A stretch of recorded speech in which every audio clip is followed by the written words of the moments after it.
জীবন মানে শুধু নিজের জন্য বেঁচে থাকা নয়, জীবন মানে দায়িত্ব, ত্যাগ আর ভালোবাসার এক নীরব চুক্তি। সংসার হলো সেই জায়গা যেখানে ক্লান্ত মানুষটাও দিনের শেষে মাথা রাখার শান্তি খুঁজে পায়। আসসালামু আলাইকুম, আমি ঐশী। আমার চ্যানেল ঐশী ডেইলি স্টোরিতে সবাইকে অনেক স্বাগতম। আজকের ব্লগটা একদম রান্নাঘর থেকে শুরু করেছি। সকালে উঠেই নিজের জন্য একটু নাস্তা বানিয়ে নিচ্ছি, কারণ আপনাদের ভাইয়া অফিসের কাজে ঢাকা গিয়েছে, তাই খুব একটা ঝামেলা নেই। বাচ্চারা এখনও ঘুমাচ্ছে, তাই ভাবলাম একটু রিল্যাক্সে নিজের মতন করে নাস্তাটা সেরে নেই। আর যারা ভিডিওটা দেখতে দেখতে এই পর্যন্ত চলে এসেছো, সবাইকে আমার অনেক ভালোবাসা এবং সবাইকে আমার একটা রিকোয়েস্ট থাকবে, অবশ্যই আমার ভিডিওটা একটা লাইক দিয়ে দেখে নেবে। আর যারা নতুন বন্ধুরা আছো, অবশ্যই আমার চ্যানেলটা সাবস্ক্রাইব করবে। আমিও কিন্তু ঠিক সময় মতো তোমাদের পাশে চলে যাব। যে ঠান্ডা পড়েছে, তবে আজকে কিন্তু খুব ভালো লাগছে, কারণ প্রায় 3-4 দিন পর বেশ রোদ উঠেছে। রোদে বেশ তাপও আছে, কিন্তু গলাটা কেমন খুসখুস করছে, তাই একটু মশলা চা বানিয়ে নিলাম। এই শীতে কিন্তু মশলা চাটা খেতে বেশ ভালোই লাগে। তোমাদের কাছে কার কীরকম চা পছন্দ, অবশ্যই আমাকে কমেন্টে জানিও। আমার কাছে কিন্তু দুধ চাটাও বেশ ভালো লাগে, তবে আমি খুব একটা চা প্রেমী নই।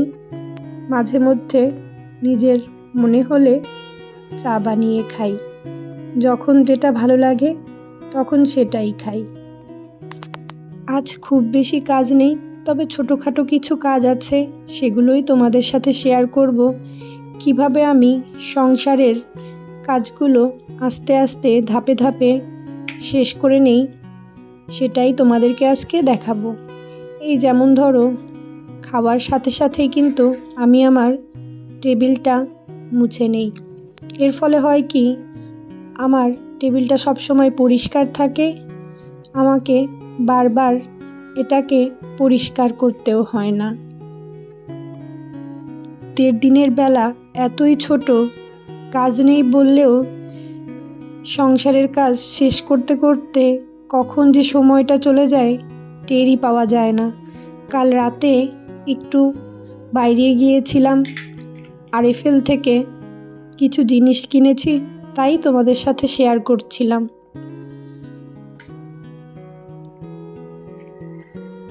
এই যে দেখো, একটু পাইকারি বাজারেও গিয়েছিলাম, এই ঢাকনাগুলো কিনেছি। এত ঢাকনা লাগে আর খালি নোংরা হয়, এর জন্য 4টা ঢাকনা নিয়েছি। এই ঝুড়িগুলো বেশ ভালোই লাগছিল। আসলে ঘরে ছোটোখাটো জিনিস রাখতে এই ঝুড়িগুলো আমি খুব প্রেফার করি।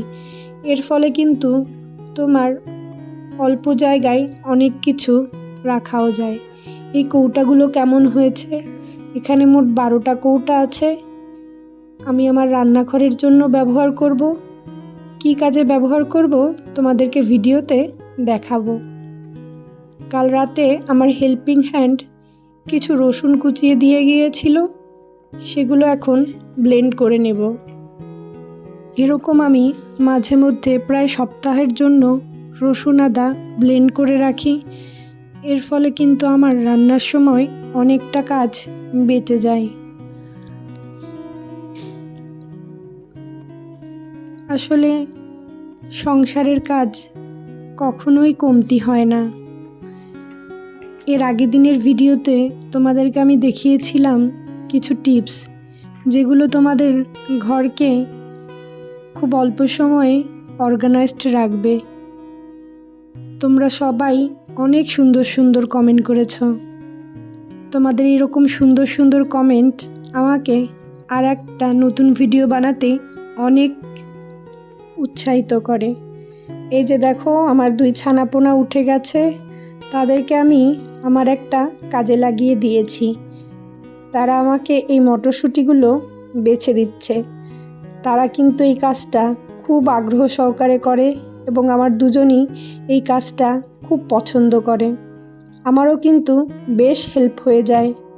আমি মাঝে মধ্যেই ওদেরকে এরকম ছোটোখাটো কাজে লাগিয়ে দেই।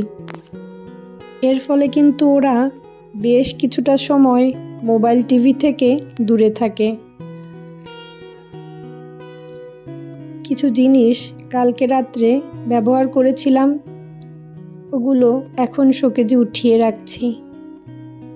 এরকম ছোটোখাটো কাজ কিন্তু আমরা সময়টা যদি সময় করে ফেলি তাহলে দেখবে ঘরের কাজ একদমই মেসি লাগবে না।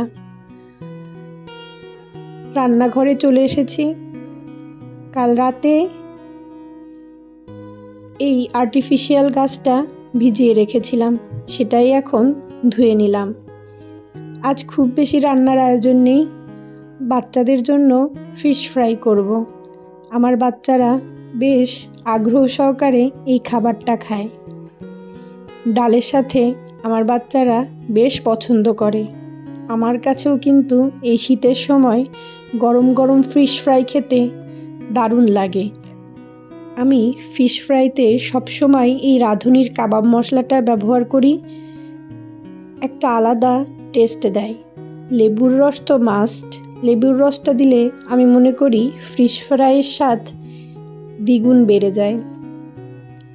তোমাদের কাছে ফিশ ফ্রাইটা কেমন লাগে এই শীতে আমাকে কিন্তু কমেন্টে জানিও। এই শীতে গলাটা বেশ ধরেছে, ভয়েস দিতে বেশ সমস্যা হচ্ছে। কথার মধ্যে যদি কোথাও কোনো ভুল ত্রুটি হয় অবশ্যই তোমরা ক্ষমা সুন্দর দৃষ্টিতে দেখবে। এখন আমি মাছগুলো ভেজে নেব আর বাচ্চাদেরকেও খাবারটা দিয়ে দেব। আমি কিন্তু মাছগুলো ওরা ভাত খাওয়ার আগে আগে ভাজি। গরম গরম মাছ ভাজা দিয়ে ভাত খেতে কিন্তু অসাধারণ লাগে। আমাদের সবারই সংসারের কাজ এক একজনের এক এক রকম, কিন্তু আমি মনে করি প্রত্যেকটা সংসারেরই কাজে একটা আলাদা সৌন্দর্য আছে। একজনের কাজের সাথে আর একজনের কাজের কোনো মিল নেই। তারপরও আমার এই ডেইলি ভ্লগগুলো এবং ছোটোখাটো টিপস এবং সংসারের কাজ তোমাদের যদি একটুও ভালো লেগে থাকে তাহলে অবশ্যই আমাকে কমেন্টে জানাবে। আজ তাহলে এ পর্যন্তই। সবাই অনেক ভালো থাকবে, সুস্থ থাকবে এবং নিরাপদে থাকবে। এই শীতে সবাই সাবধানে থাকবে। আল্লাহ হাফেজ।